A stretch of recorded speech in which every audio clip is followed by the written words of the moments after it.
Slayers, and welcome to another episode of She Slays the Day podcast. I am your host. Nice to meet you. I'm Lauryn. Okay, what's going on in my life this week? Okay. Here's a funny story. So this week has been interesting. The last couple weeks have just been crazy, and it's why I actually picked today's question from the archives. But so I'm just going on with my busy day, right? Like, have you guys heard that I need an associate? Have I mentioned it enough? So I'm just hustling, working, don't have things. And there's been water in our basement. And so we've been trying to like deal with that and fix that. And then as soon as one area stops leaking, all of a sudden this new area. And so our contractor's there and he's looking at it and he goes, yeah, your sewage is backed up. You need a roto-rooter in here to like unclog your septic as soon as possible. Do not flush the toilets because every time sewage comes out in your basement. And I'm like, what? Okay. So we have, I don't know. Okay. For those that are not adults, I feel like every year that I own a home or own now a building, I'm so blessed to own my building and deal with sewage backup. Anyways, I just learned these things. Like, the older I get, the more I fundamentally understand the importance of wisdom versus knowledge.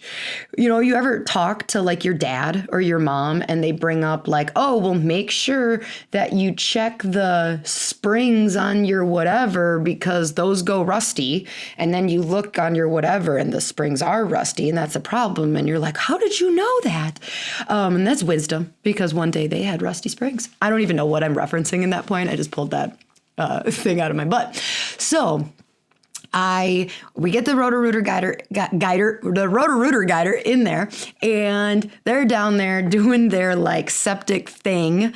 And so like an hour later, they come up and they're like, okay, we got it. You had 30 feet of backed up toilet paper in your pipes. And I'm like, is that a lot? It sounds like a lot. And he goes, yeah, that's a lot. Do you use really soft toilet paper? And I'm like, yes, I use really soft toilet paper. Because this is actually one of my things as a business owner. I have there's very certain things that I really care about. So I really like our patients writing with nice pens, I have a very specific pen that if a patient is going to have to write, most of our stuff isn't written anymore, it's on computers. But if a patient's going to have to write, I want them writing with a nice pen. And toilet paper is another thing. If a patient's got to wipe their butt at our clinic, I do not want it to be the cheap stuff. And my staff knows this. And so they laughed when they heard him say do you use soft toilet paper?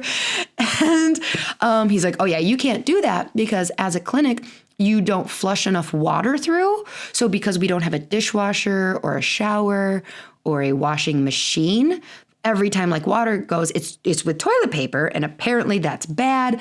And so he's like, yeah, you need to get the 1-ply Scots. And it's kind of been a little bit of a drama this week because I don't want to. But I also don't want to have sewage backing up into my basement every 6 months. But I also to me, when I'm at a business and there's 1-ply toilet paper, I'm like, you cheaped out. You cheaped out. I was not I was not worthy enough of a customer for you to give me 2 or 3-ply. Come on, don't be cheap. And I just don't want people thinking I'm cheap. Anyways, I think it's also funny that, so as I'm recording this, I'm recording this in the past, you guys, we are on approaching we're here. We're in the 1-year anniversary of the toilet paper pandemic. I don't know of beginning of the pandemic. And so I got toilet paper problems this week, and it's just reminiscent of a year ago. I had whole sorts of other toilet paper problems where I was worried that patients were going to start stealing toilet paper from our bathroom. Oh, reflection upon the last year. It's good. It's good.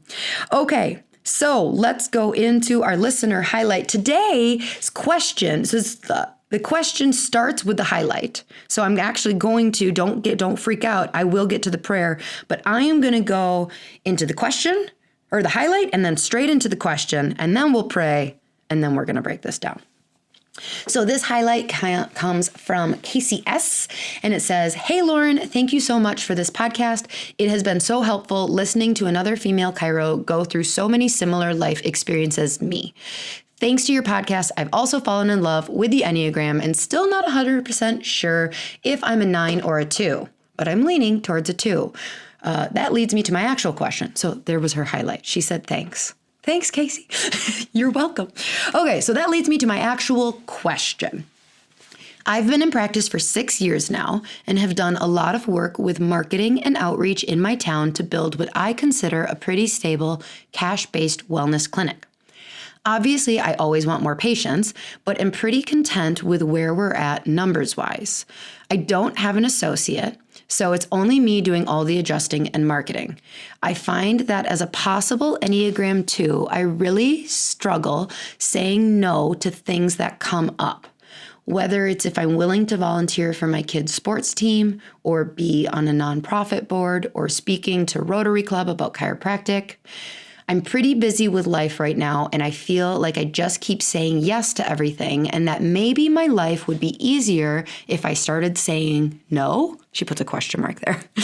Or is that the wrong thing? Because I'd be turning down potential marketing exposure, and then my practice will never grow more than it is? Question mark. You know what I mean? Question mark. I just don't want to tell the universe to stop sending me opportunities that I should be grateful for. I'd love to know your advice. Thanks. Casey, you wrote this in months and months ago. I apologize that it's just being surfaced, but there's archives and there's times. And this question could not be more pertinent to like what I have been going through the last couple months. So I was like, boom, I can speak truth to this because I am living this problem as we speak. So let's pray and then we'll get started. Dear God, thank you so much for people writing reviews for the podcast and writing in questions. Thank you so much for this opportunity to help people. Thanks for giving me this we'll call it a spiritual blessing of being opinionated on how people should fix their problems. Thank you. Be with everyone who's on the treadmill of life right now and scared to step off. Scared that if they put their personal boundaries first, that they're saying no to things you're sending them. Like, right? That's what she's asking. She's saying, I don't want to tell the universe. I don't want to tell God I'm ungrateful for things and blessings that are showing up in my life. And I think we both know that you don't want Casey to feel that way, right? And you don't want anyone to feel that way. I'm just going out on a limb there. So continue to whisper or speak louder to people who need to step off. Let them know that there are seasons of rest and there are seasons of saying yes and there are seasons of saying no, and you are not saying no to God. You are not saying no to the universe. You are not saying no to abundance and love and all that. You are saying yes to yourself and your family and your mental health, which we have learned in the last year is pretty damn important. So in your name we pray. Amen. Okay, so like I said, I chose this topic because it is very, very, very, very much where I am at in my life right now. I do not have bandwidth to take on much else. And I am 34 and gaining that wisdom, like I said, and part of that wisdom comes with the awareness of like multiple times that I've burned out bad, and with every time I feel like you struggle with a little bit of burnout, whether it's for a weekend or a month or a season or a couple of years, whatever it is, you eventually unburnout. I don't know what that would be. You get lit again? I don't know.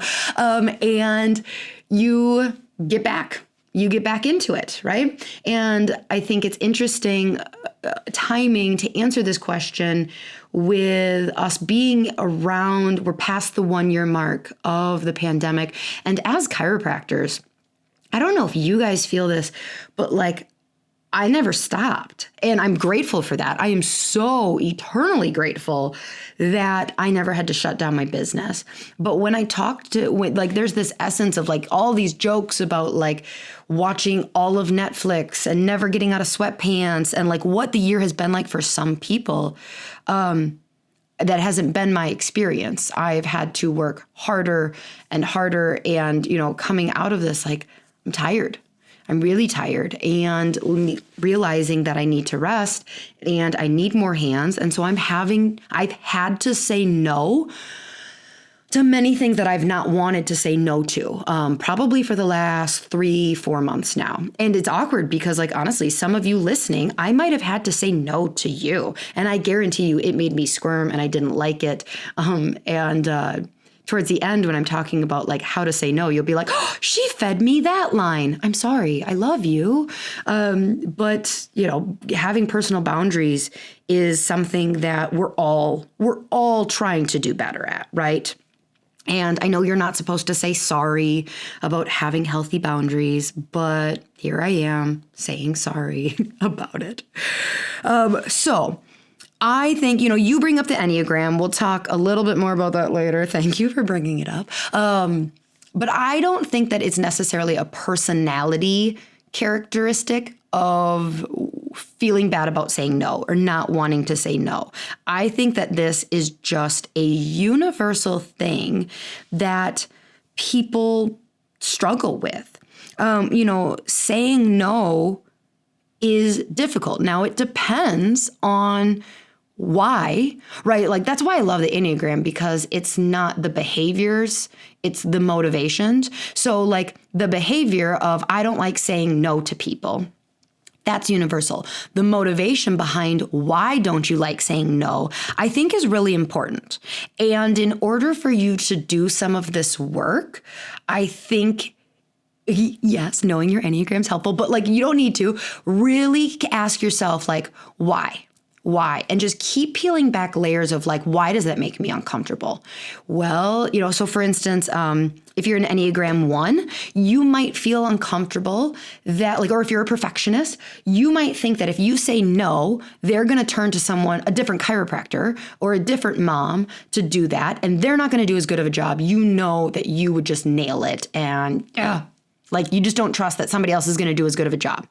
Or if you are a 2, like, I think that it like really hurts 2s to not help. Like, it is in every fiber of like, I want to help you. And so not being able to, it just hurts them. 3, as me, if I'm saying no to something, it's a double-pronged thing. I am worried that it will be the demise of my success and that opportunity is not going to come around and somebody else is going to become more successful because they said yes. Yeah, I know. 3s, we're fucked up. Everyone's fucked up. I just know the really effed upness of 3s at a deeper level.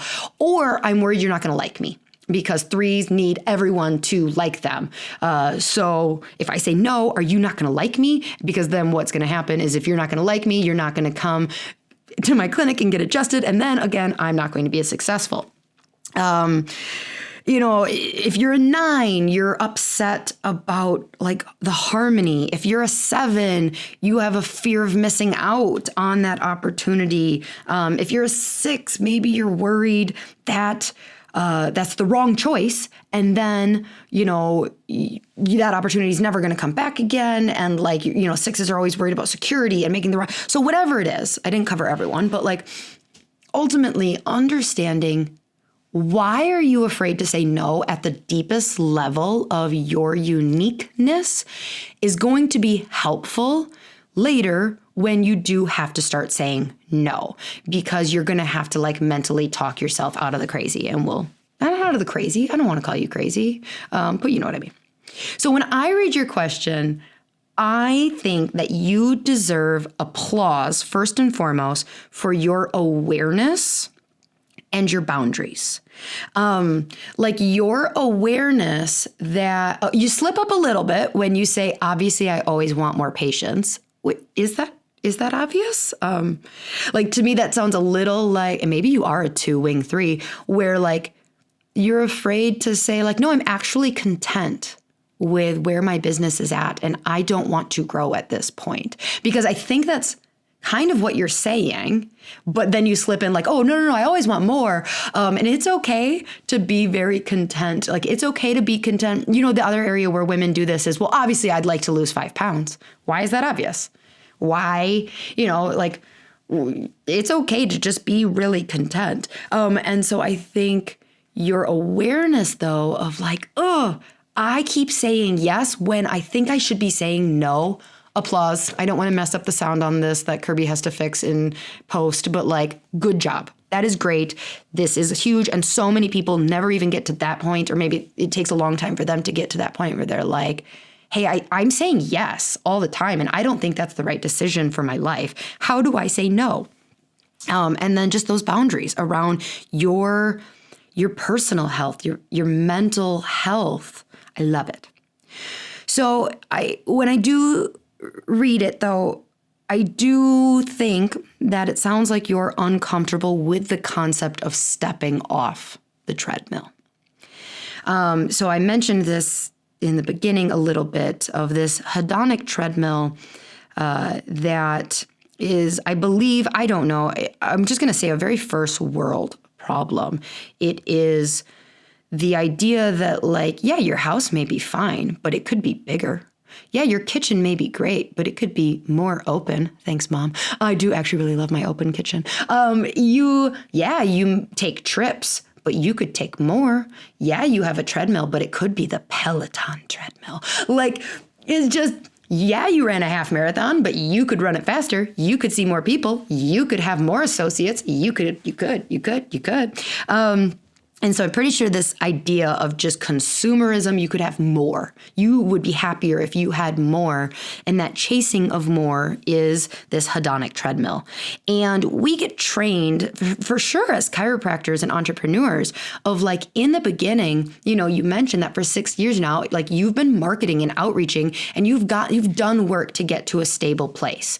And whether you're a student and you've had to hustle through undergrad and grad school, or you're a new doc and you are just hustling your ass off to get more because you actually literally do need to see more people to pay your bills because 4 people a week won't do it. Like, you get trained out of necessity to seek more, right? Like, in order to be an educated human who's not homeless, we kind of have to. But then there is no training of like when to do the work to realize like, hey, you're good. You can stop hustling your ass off now because you're going to get tired.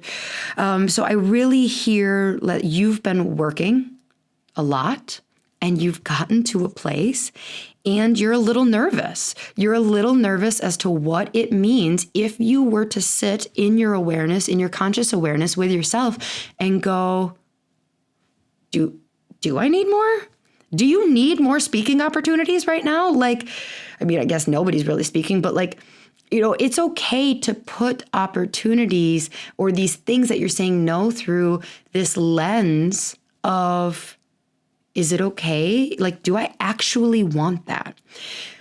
And it's okay to say, I want to want that. It's okay to say, that sounds amazing and I wish I had the energy for it, but I don't, or I should want that, but for some reason, it doesn't feel right now. At the end of your question, you say, I don't want to tell the universe no to opportunities. Have you stopped to think that maybe the universe is what is actually telling you to say no? Maybe it is that innate intelligence, God, source, love, light inside of you whispering, say no. Like maybe you are going with the universe. The big comparison that I have with this within practice that was a hump I had to get over with was that we don't want all new patients. Not all new patients are going to make it into our clinic. Now, you're right. In the beginning, when I was like hustling and needing to grow, I didn't have good boundaries because I would just take anyone and any money. And that, I don't know whether that's good, that's bad, whatever, that was my story. But now where we're at as a clinic is we have boundaries around not even my mental health. We have built a culture, like culture, whatever, but like our clinic is different and we love it. And we love on our patients so much, and they get the big idea as to the work we're doing. They know that like coming in twice a year because they tweak their low back, like, nah, you don't get to come here and put that on me. Like, I will fix your low back, but you're going to stay. Like, and so we have boundaries around what new patients make it in to our clinic. And I had to do the work of like, shoot, if I say no to that guy who is calling and admits that he has been going to the chiropractor for 20 years. He goes 1 to 2 times a year, only when he thinks he needs it, but his chiropractor retired. And so now he's looking for a new chiropractor. Am I telling the universe I don't want new patients because I'm saying no to that? And I don't believe so. I've done that work, and I believe that what happens when I say, like, we would recommend this chiropractor or this chiropractor, I am helping that person on their journey and whatever. Them doing them. And we'll always tell them like, hey, we do things different. And if you're open and you want to hear something completely different, we will do that. But like, I don't feel bad not needing to be everything for every person anymore. It's healthy. So I don't believe you're telling the universe you don't want opportunities. You are refining your search engine optimization. You're refining your Instagram ads from the universe by saying no to some things and yes to others, right? Like, you're just like, not that, try again. Oh, you're getting closer. Try again. Yes, I will say yes to that. Send me more of that. And that's what you need to pay attention to. Not what you're saying no to, but truly being more conscious of the things you're saying yes to. Because what you're saying yes to, you are telling the universe, I want more of that. Okay. So, where are we? I don't even know how I got on that. So understanding why is helpful, but then also figuring out like all the different ways that you're going to need to say no in your life, because I would venture to guess that it digs deeper beyond people sending you something in your inbox saying like, hey, would you like to? That's the first most obvious, is people approaching and saying like, would you? Yes. But do a much more like meditative sitting and reflecting and thinking all the other ways in your life that you are saying yes, that you could say no. So for instance, like the new patient example, what's your new patient script? You don't need to say yes to all new patients. I give you permission. Send them with love to someone else that's going to be their jam. Everyone else is going to be happy. Did you sign up for a half marathon and it was going to be your first run, or maybe a 5K, and you were going to do all this stuff, and now's the time that you need to be training, and you're like, no, I can't. I do not have, like, those runs will push me into like cortisol dominant. That's okay. You know, you're not saying no to moving your body and working out, but you might say no to training. You might say no to 5 a.m. workouts right now. I will tell you that, yes, working out, obviously we know as chiropractors how great it is for our mental health, but so is sleep. You know, you may need to say no to Netflix. You may need to say no to social media.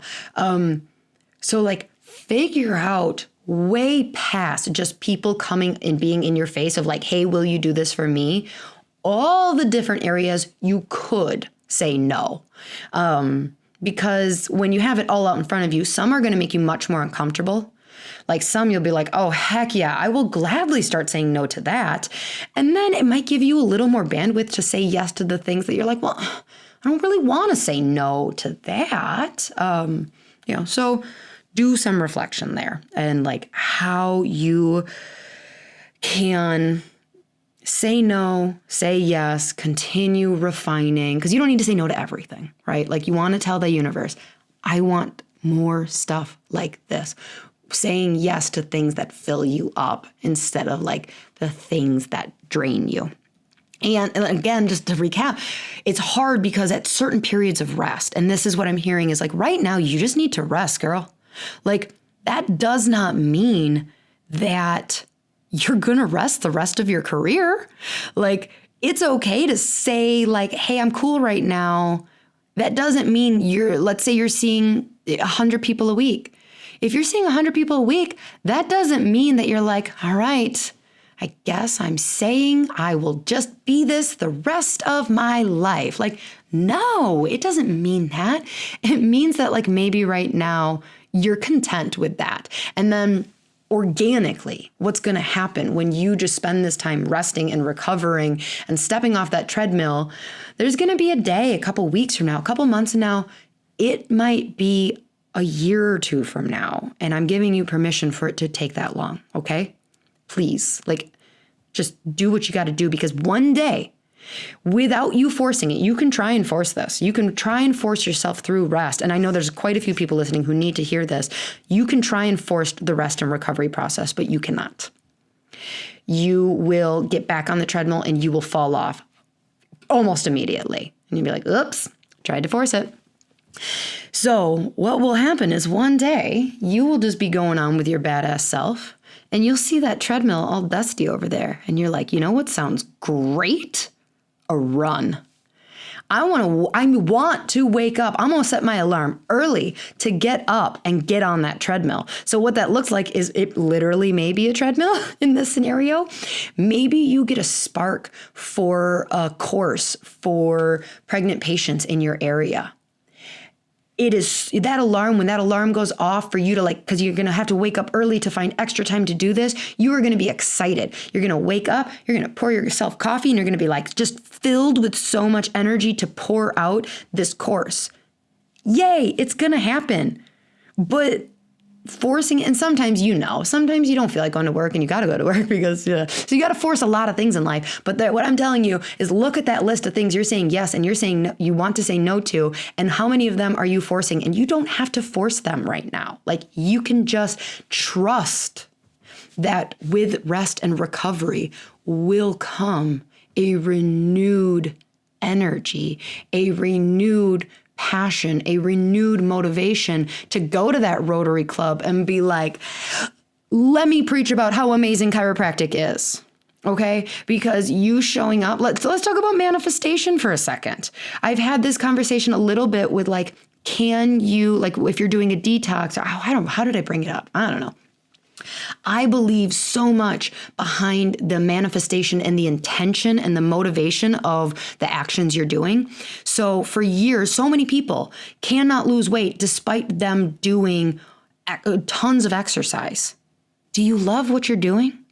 Like, do you love the exercise, or are you doing it hating your body? And that exercise is actually causing so much cortisol to be released because you're like, I have to run for 30 minutes because that's the weight loss program I'm on. Or like, I have to go to this talk and talk about chiropractic because it's a good opportunity. And if I don't. So here's what my belief is around manifestation is you can do the action, but if you are energetically not in attraction mode, you might as well not. Like, it's not going to help your marketing. If you like, I guarantee you are not showing up with your like magnanimous, I don't know, magnetic self, you would be better off not speaking to 20 people and just being like, oh yeah, that was another chiropractor talking about chiropractic, and waiting 6 months or a year and going in and talking and like people just being like, holy cow, that chick's on fire. I need a piece of that. Not in a sexual way. I meant like the energy for chiropractic and health. I'm going to schedule an appointment, right? So like, again, if the universe, if your innate is saying like, you should rest, please do. And trust that like when that recovery comes and when that that spirit of fire comes in you, you'll be there. You will be there and you will step on that treadmill and just absolutely rock it again. Okay, so I'm going to give you some exact phrasing because sometimes people in the weeds, they're like, I know I need to say no, but I don't know how. So I am going to tell you right now how to say no, verbatim, how to do it. Now, I would recommend that you do the work and figure out what's your motivation, because why, or like, what's your reasoning for being afraid of saying no? That deeper reason will tweak a lot of the wording here. Whatever makes you uncomfortable, the reason that you're uncomfortable for saying no will definitely shape some of the more specifics. So like if you're an Enneagram 8, your reason for saying, like the way you say no will likely be able to be much more direct without being apologetic, because you're not necessarily worried about them not liking you, right? Whereas me, my no's, just because I'm in this process, maybe 2 years from now, I'm still going to be a 3, but I'll feel a lot more comfortable being less apologetic. But you will notice that I still carry a lot of, I'm so sorry, but, and somebody who's much better at this would probably say like, you're apologizing too much. Listen, I don't apologize too much in life. So if I'm going to apologize once in writing to turning down an opportunity, I think we're fine. If apologizing too much is like the work you need to do, we'll host a whole nother episode on not apologizing for yourself. But here we go. Okay. So, one way that I like, just a very straightforward, is I'd love to. Unfortunately, right now I'm overcommitted. Simple, clean. You're saying like, yes, but no. Okay. I use that also with the yes, but no phrasing with, I'm giving away all my secrets to any patients listening. So if a new patient calls and they say like, hey, I work up at the hospital, do you take this insurance? We say, oh, we love working with all the nurses and doctors up at the hospital.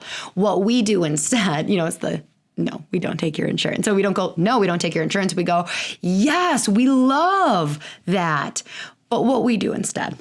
So, okay, another way to say no, I'm flattered you thought of me. I don't have the bandwidth for that project right now. Like just saying, I'm flattered. Thank you for thinking of me. I don't have the bandwidth. Like that has become like, memorize that. For me, that works. Like try and burn that into your skull of like, I don't have the bandwidth. It resonates. People don't take it.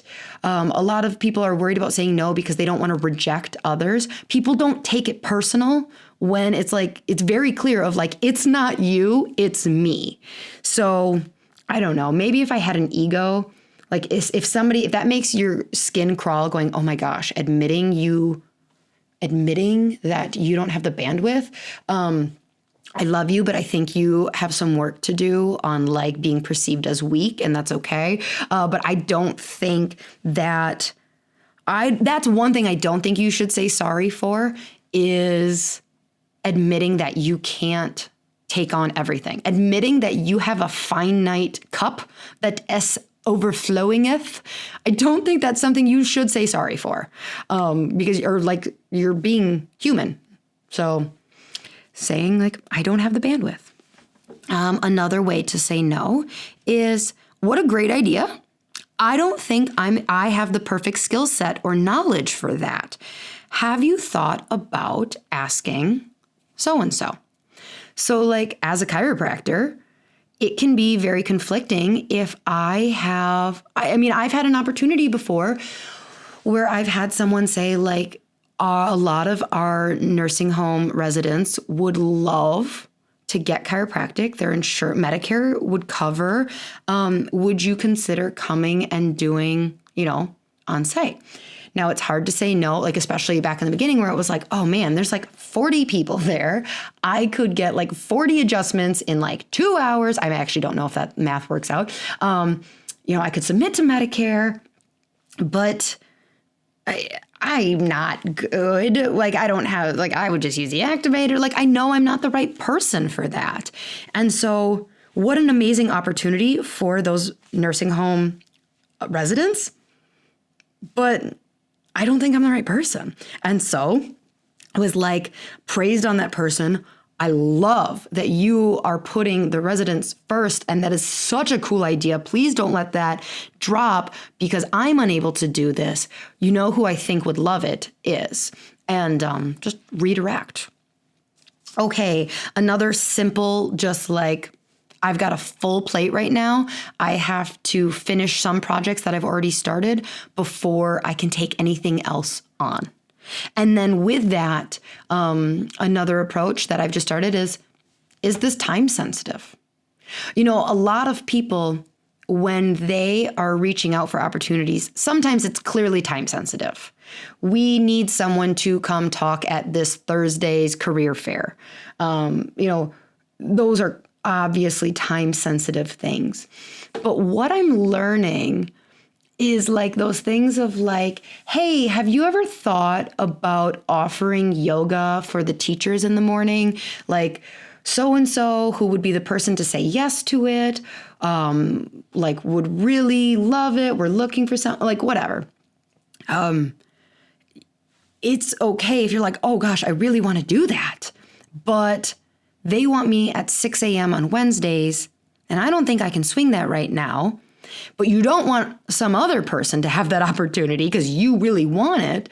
Just try saying, is this time sensitive? Because I wouldn't be able to start immediately, but I do think in a couple months, I'll have the time or the availability or the bandwidth to take that on. So you're saying no, but yes, later. And I found that a lot of things, like they're just trying to get it off. They got an idea and they thought of you, and so they reached out. So it's like, yeah, sure. Most of the time they're going to come back of like, oh yeah, no problem. Just let me know when you've got more time. And that way you're kind of like reserving yourself for that opportunity. And they just were like, yeah, I just wanted to see if you'd even be interested. I didn't need you to start this month. The same thing that would go for like if you are being asked to volunteer for like a kid's thing. Like, oh, I can't work that tournament, but I would really love to support the soccer team. Is there something a little later in the season that I could do? Because right now my plate is pretty full. All of those things. These are all good. These are all okay things to do, people. These are great ways to say like yes to the universe, but not right now. Okay, so another awkward thing that may happen in clinic is patients asking basically for your free opinion, right? Like they don't want to schedule as a new patient. They just want to sit down and talk to you to see if chiropractic could even, if you even think chiropractic can help this. Now in our clinic, we don't have, I love the idea of free consults. So if that's something your clinic does, boom, boom, pow, awesome. Like I'm sure if you're doing it, it works for you. Go ahead, keep doing it. But for me, we don't have the bandwidth to offer free advice. Like that's what a new patient exam is, right? Like a new patient exam is me sitting down and hearing your health history and telling you whether I think chiropractic can help you or not, or if I would go somewhere else. Like you would never ask a pediatrician, hey, can you just look in their ears and tell me if you think they need antibiotics or not? Yes, I can do that. And that will be a CPT code 99202. Like, yeah, I can, but that's what I get paid for. Like, right? And they don't mean to be offensive. Well, most of the time they don't. So response to things like that is, I would love to sit down and check your shoulder and see if chiropractic can be helpful. Typically, that is a new patient exam. For those services, our clinic charges X. Email me back if you'd like to schedule an exam. Click on the link if you'd like to get that set up. But yes, I would love to sit down and talk to you about that. Typically, the price for that service is X. Continue forward if you'd like. Right? Like you're kind of giving them the out of you're not going, oh, I realize that you may not have been expecting me to ask you for money. You're saying all of that by saying, I'm saying yes to this opportunity. I'm saying no to doing it for free. If you're still willing to move forward in this process, go here. And if not, no big deal. Let's see, and along with that, kind of the follow-up of oh, well, I was thinking, you would do it for free. To that, so let's say that you're a speaker okay? And you do love speaking, but right now your plate is really full, and you can say, unfortunately, at this point, I am pretty committed with, a certain amount of pro bono work this year, or at this point, I've taken on the maximum amount of pro bono speaking or work that I can do. Perhaps later, when some of those obligations have been fulfilled, I'll have more, but like right now, I'm unable to take on any more free or unpaid speaking or pro bono work, pro bono consultations. Like, that's okay to say, like, you're saying like, yes, I do free work. So it's not that I'm just the Scrooge who's like, no, I get paid for everything. You're like, yes, I love speaking for free and educating people. Unfortunately, right now, my plate, my balance, I don't have any more room for pro bono work. That's okay to say. And then kind of like a last recommendation that you can do is like, let's say somebody says like, hey, can you come speak to our health class on 11 o'clock on Wednesdays we meet? You can just do the classic, that time and day won't work, but I can do a pre-recorded Zoom or video that you can show them in class. Or like, that won't work, but here's what I can do. Don't be afraid like to negotiate back essentially with them of like, that won't work, but this will. Because if they're like, oh, no, that won't work, we really do need X, then they realize that you can't. And so they understand. Isn't it funny that we need as humans, like, okay, but what do I literally say? How do I literally say no? And I think it's universal. I think it's good. I think that with age, we just get so much more aware of issues and we do the work, and then that becomes the standard, right? It's like any habit of like in the beginning, when you found out that weightlifting was good, you didn't know what you were doing in the gym. And so you needed to replicate what other people were doing. In the beginning, you didn't know how to have a new patient script. And so what you did is read through what other people who claim to be good at attracting new patients said and memorized it in some form and then made it your own. But like in the beginning, it is okay to have to use other people's words. I joke about how I did not graduate a subluxation-based chiropractor. Saying the phrase subluxation made me squirm so much. And when I kind of transitioned into a more philosophical-based vitalistic chiropractor and started using the word subluxation, it made me so uncomfortable. And I had to say a script. Like I had to listen to another chiropractor who's very comfortable talking about subluxation, and I had to say those words. And I had to be very conscious of my facial expressions because I'm terrible at things like that. But like I just had to use someone else's words. And what happens with everything, I think that we think that the first step is getting comfortable, and then the second step is that the words will come. And in fact, I believe it's reverse. I believe the first step is awareness. The second step is saying the words even though we're uncomfortable with it. And then what happens is we become much more comfortable saying, this is the idea behind mantras. This is the idea. I used to think that I would say I love my body when I actually did. Instead, I realized that what I have to do is go, I love my body. I love my rolls. I'm accepting of them. I am this. And then what started happening is I kind of started actually believing it.